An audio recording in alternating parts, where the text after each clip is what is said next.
بسم اللہ الرحمن الرحیم۔ السلام علیکم۔ روزانہ ایک نیا سچا واقعہ سننے کے لیے ہمارے چینل کو سبسکرائب کر لیجئے گا۔ قدیم زمانے کا ایک بادشاہ جو نہایت سخت مزاج انسان تھا۔ اس کے بنائے ہوئے اصولوں کے خلاف ورزی جو شخص بھی کرتا تھا وہ بادشاہ کبھی بھی اس کو معاف نہیں کرتا تھا۔ سب لوگ اس کو ظالم بادشاہ کے نام سے مخاطب کرتے اور وہ ہر کسی کے ساتھ انصاف کے ساتھ پیش آنا اپنی توہین سمجھتا تھا۔ ہر کسی کو اپنی جوتی کی نوک پر رکھتا۔ اس کی سلطنت میں موجود تمام عوام اس سے بہت بدظن اور بیزار تھی۔ ہر کوئی اس کی برائی ہی کرتا نظر آتا تھا۔ کوئی بھی بادشاہ کو اتنی فوقیت دینا ضروری نہیں سمجھتا تھا۔ جو شخص بھی بادشاہ کے پاس اپنا مسئلہ لے کر جاتا تھا وہ ہمیشہ ہی غلط کا ساتھ دے کر سچائی کو دبا دیتا تھا اور ایک مظلوم انسان کو سزا کی بھیٹ چڑھا دیتا تھا۔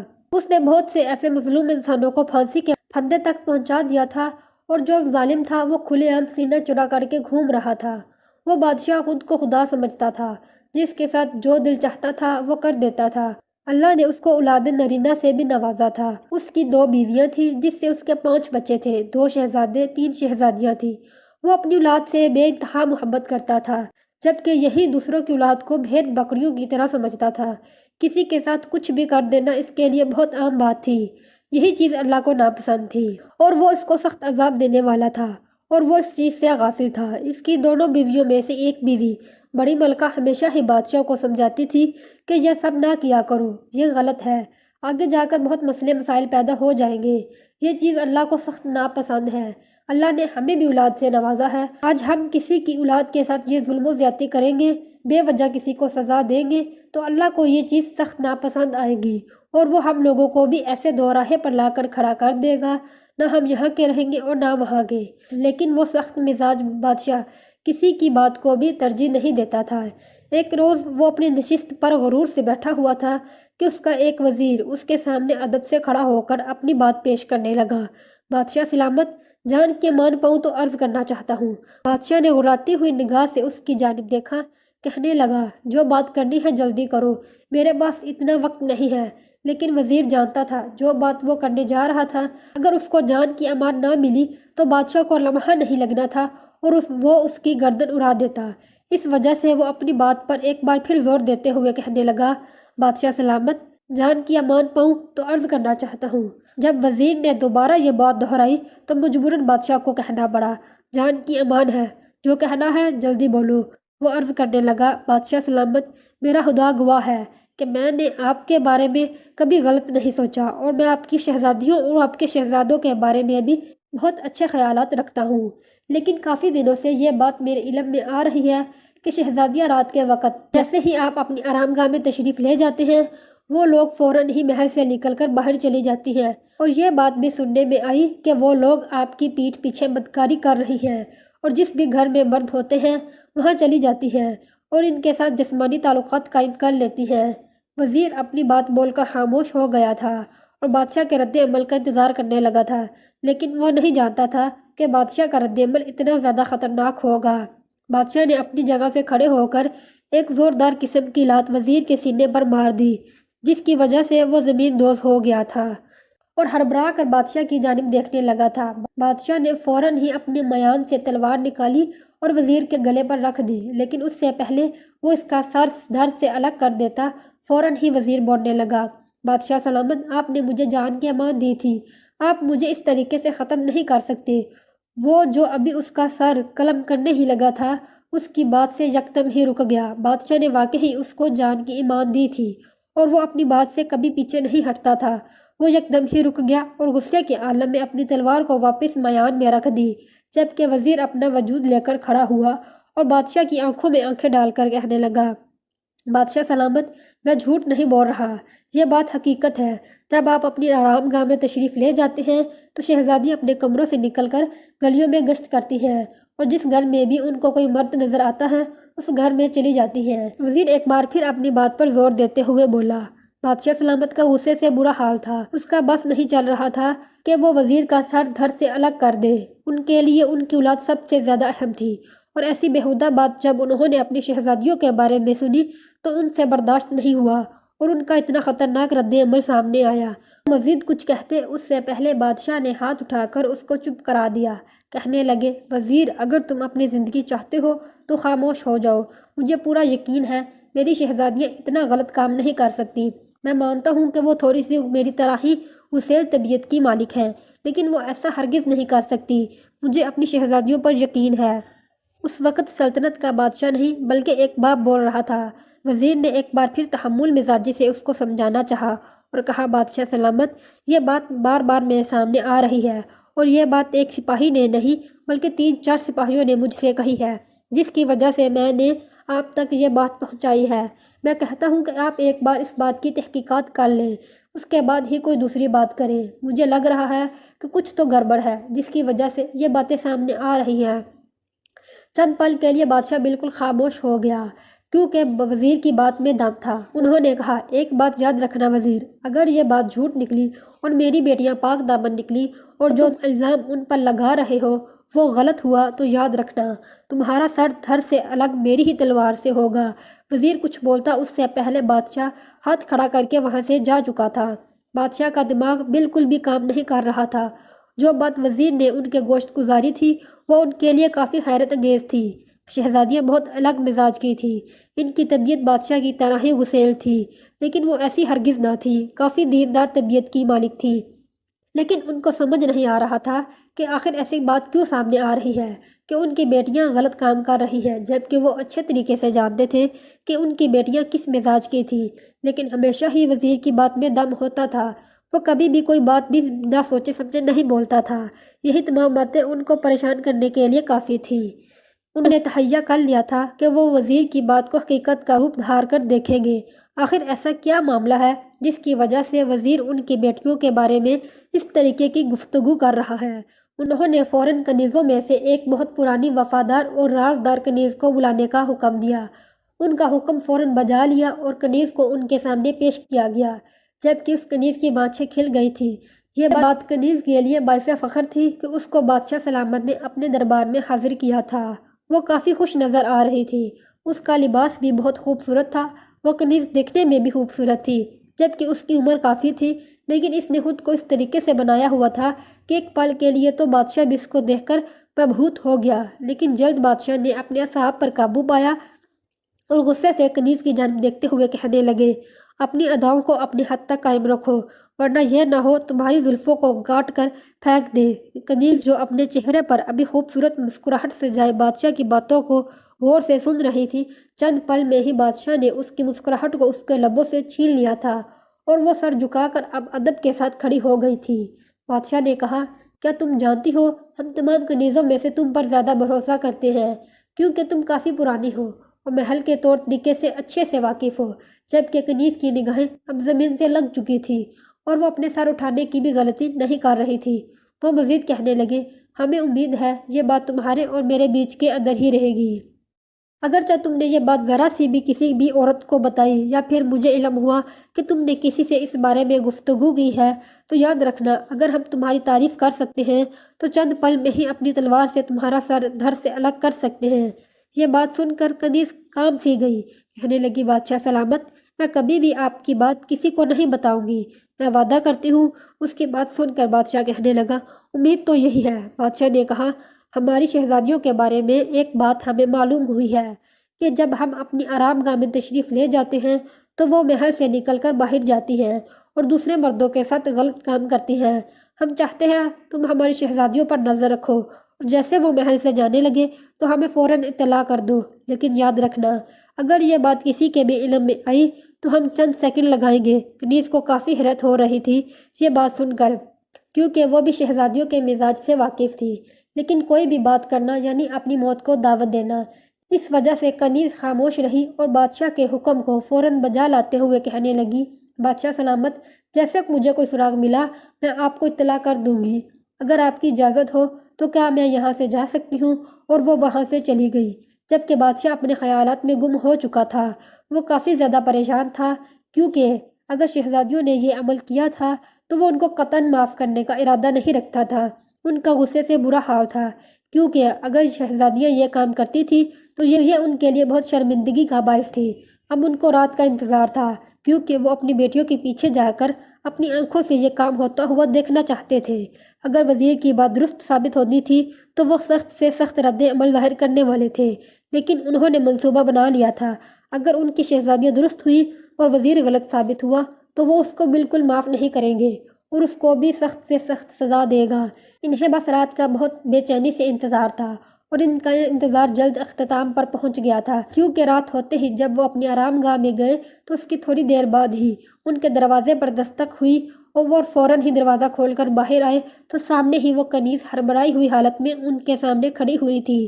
انہوں نے فوراً اشارہ دیا اور بولنے کا حکم دیا تو وہ کہنے لگی، بادشاہ سلامت، ابھی تھوڑی دیر پہلے ہی شہزادیاں اپنے گرد اچھے سے چادر لپیٹ کر محل کے پچھلے حصے کی جانب کو گئی ہیں۔ یقیناً وہ کچی بستی کی طرف جائیں گی۔ میں اس سے آگے تو نہیں جان پائی، لیکن میں نے اتنا دیکھ لیا ہے کہ وہ کچی بستی کی طرف ہی گامزن تھی۔ اس کی بات سنتے ہی بادشاہ فوراً محل کے پچھلے حصے کی جانب جانے لگا۔ ان کو کچھ سمجھ نہیں آ رہا تھا کہ یہ سب کچھ کیا ہو رہا ہے۔ ان کے ذہن و گمان میں بھی نہیں تھا کہ ان کی بیٹیاں یہ قدم اٹھانے کے در پر آ جائیں گی۔ ان کا دل خوف کے مارے کافی تیزی کے ساتھ دھڑک رہا تھا۔ ان کو خوف صرف اپنی عزت جانے کا تھا۔ وزیر کی بات انہیں کافی زیادہ ٹھٹکنے پر مجبور کر چکی تھی، کیونکہ وزیر کبھی بھی بادشاہ سے اس کی اولاد کے بارے میں جھوٹ نہیں بول سکتا تھا، کیونکہ تمام لوگ ہی جانتے تھے کہ بادشاہ اپنی اولاد کے معاملے میں کس قدر حساس ہے۔ وہ بہت تیزی کے ساتھ چل رہے تھے۔ ان کے ساتھ 2 سپاہی بھی موجود تھے جو ان کی حفاظت کے لیے مامور تھے، لیکن وہ کسی کی پرواہ نہیں کر رہے تھے۔ بس وہ کسی بھی طور پر اپنی بیٹیوں کے پاس پہنچنا چاہتے تھے تاکہ معلوم کر سکیں کہ آخر وجہ کیا ہے۔ اچانک انہیں اپنی سب سے چھوٹی شہزادی کی جھلک نظر آئی تو وہ اس جانب کو مڑ گئے۔ تینوں بیٹیاں کافی محتاط طریقے سے چل رہی تھیں، کبھی وہ آگے پیچھے دیکھتی تو کبھی سامنے چلنا شروع کر دیتی۔ بادشاہ بھی اب کافی محتاط ہو گئے تھے، کیونکہ وہ جانتے تھے کہ ان کی بیٹیوں کی حس بہت اچھی ہے۔ وہ فوراً ہی پہچان جائیں گے کہ کوئی ان کا پیچھا کر رہا ہے، اور وہ لوگ اچانک ہی ایک جگہ پر رکے اور ادھر ادھر نگاہیں دوڑا کر ایک گھر کی جانب جانے لگی۔ وہ ایک خستہ حال گھر تھا، قدیم زمانے کا گھر، کچی مٹی سے بنا ہوا۔ بادشاہ کو حیرت ہو رہی تھی کہ ان کی بیٹیاں یہ کام کرنے کے در پر آ گئی ہیں۔ وہ اپنی حیرت کسی سے چھپا نہیں پا رہے تھے۔ وہ دھڑکتے دل کے ساتھ جب اس کے گھر کی جانب جا رہے تھے تو ان کو بہت عجیب عجیب سے خیالات آ رہے تھے۔ ان کی بیٹیاں گھر کے اندر جا چکی تھیں۔ گھر کافی خستہ حال تھا اور اس کے اندر ایک چراغ جل رہا تھا۔ بادشاہ نے اشارے سے دونوں سپاہیوں کو باہر ہی ٹھہرنے کا حکم دیا اور خود قدم قدم چلتے ہوئے دروازے کے قریب آ گئے اور پردے کی اوٹ سے گھر کے اندر دیکھنے لگے۔ کیا واقعی جو میں نے سنا ہے وہ سچ ہے یا جھوٹ؟ لیکن انہیں صاف کچھ نظر نہیں آ رہا تھا، کیونکہ پردہ کافی موٹا لگایا گیا تھا کہ اندر کا کچھ نظر نہ آئے۔ بادشاہ نے اپنے ہاتھ سے پردے کو تھوڑا سا ہٹایا اور سامنے کا منظر دیکھنے لگا۔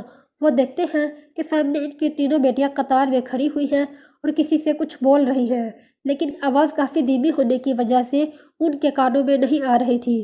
انہوں نے غور سے دیکھنے کی کوشش کی اور جب انہوں نے سامنے کا منظر دیکھا تو ایسا محسوس ہوا انہیں جیسے ان کے سر پر آسمان آ گرا ہو، قدموں سے زمین نکل گئی ہو۔ انہیں یقین نہیں آ رہا تھا کہ ان کی بیٹیاں یہ قدم بھی اٹھا سکتی ہیں۔ ان کی بیٹیاں ایک بوڑھی عورت کے قدموں میں بیٹھ گئی تھیں۔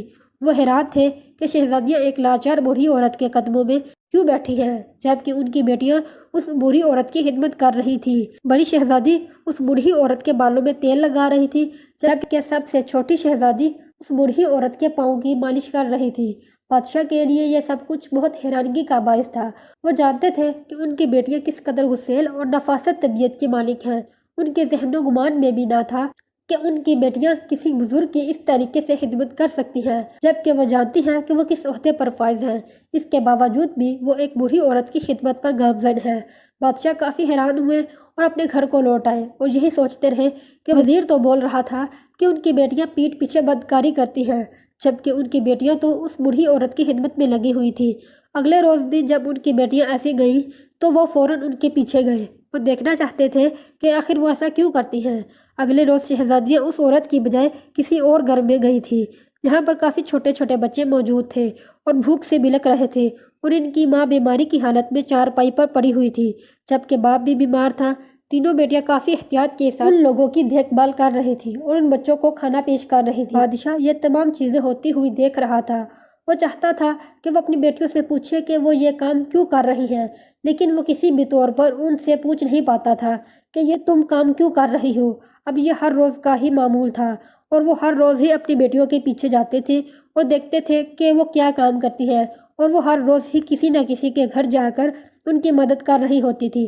بادشاہ بہت زیادہ پریشان رہنے لگا کیونکہ اسے سمجھ نہیں آ رہا تھا کہ اس کی بیٹیاں اتنے بڑے عہدے پر فائز ہونے کے بعد ایسے مزدوروں کی طرح لوگوں کی خدمت کیوں کر رہی ہیں، لیکن وہ سمجھ نہیں پا رہا تھا کہ اس کی بیٹیاں اپنا فرض نبھا رہی ہیں۔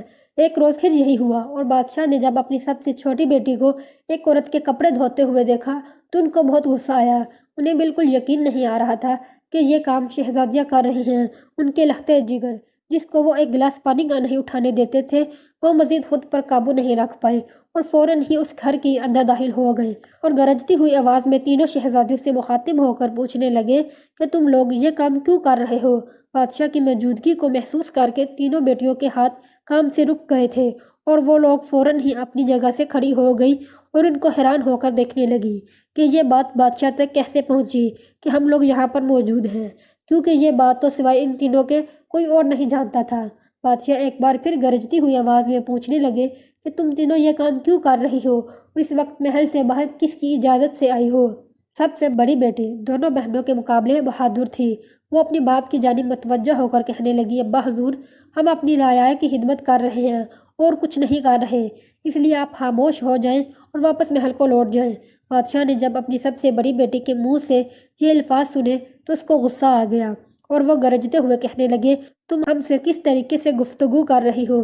تم میں شرم نہیں ہے اپنے باپ سے اس لہجے میں بات کرتے ہوئے اور دوسروں کے گھروں میں آ کر، ان غریبوں کے گھروں میں آ کر چاکری کس وجہ سے کر رہی ہو؟ بتاؤ آخر کیا ماجرا ہے؟